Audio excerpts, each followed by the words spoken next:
Hey guys, Infidel 1258 here.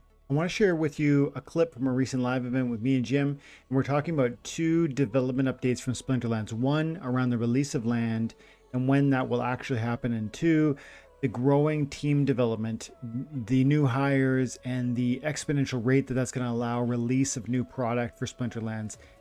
These are just our random thoughts on those two issues that were raised in last week's town hall.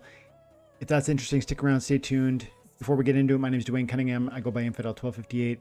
You can call me 12. Drop a comment below with your IGN, and I'll send you a little thank you if I answer your questions. Thanks, guys. Have an amazing day. God bless. So what else happened last night? I saw that you guys were going to talk about the Discord conversation, that you guys were going to tackle the timeline, like the roadmap. Was there? Yeah. I looked at it, but was there anything really important that you felt was like merited maybe discussion here? Because it'll be new to me. I haven't really deeply dove into the roadmap.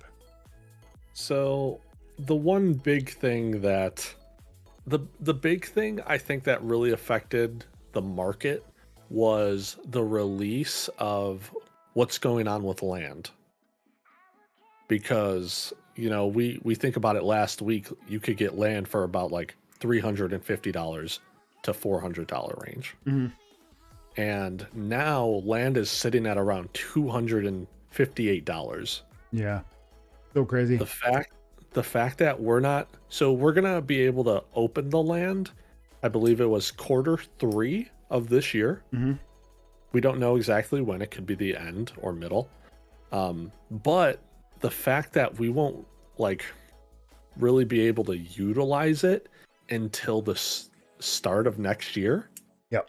January, February, March range. Yep. You know, we're like a year out essentially. Yeah. We're pretty much a year out from it. Do we feel that's causing? Do we feel that that's pretty sure that in fact is a reliable timeline, or is that even that timeline kind of not very confident? What's your read on that? I would assume this is like the earliest that we're going to see things. Mm-hmm. I think it's more likely. All right, so here's the other thing. On the town hall, they also discussed like setting things up with other businesses to where I think they'd be investing more money into the company. Yeah. If I remember correctly, that's what Agro was saying. Mm-hmm. And then if that is the case, they'd then be able to hire more people, get more people working on these programs. And then that could increase the timeline quicker. Yeah. But I think that normally these are just like earliest possibilities. It's always more likely that something gets pushed back than, accelerated forward. Yeah.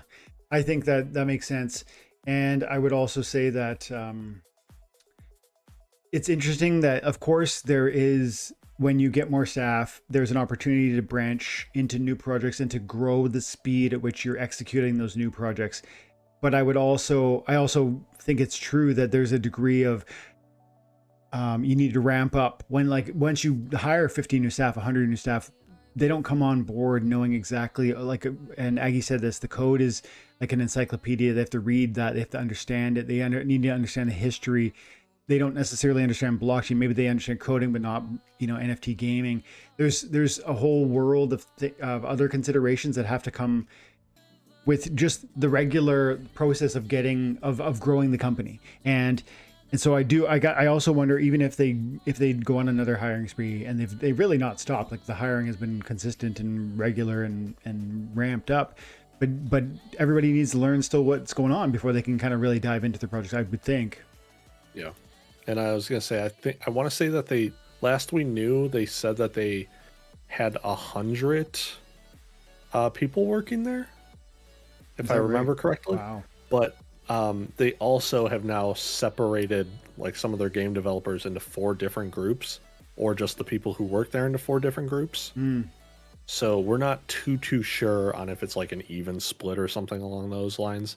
And we don't even know the numbers of, all the actual developers versus like artists and, stuff along that. Hmm.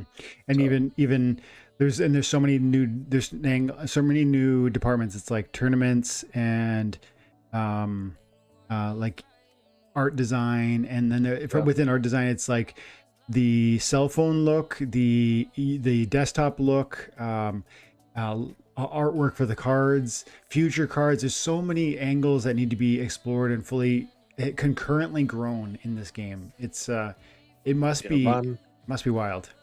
Ron is saying that it is over 100. So Wow. yeah.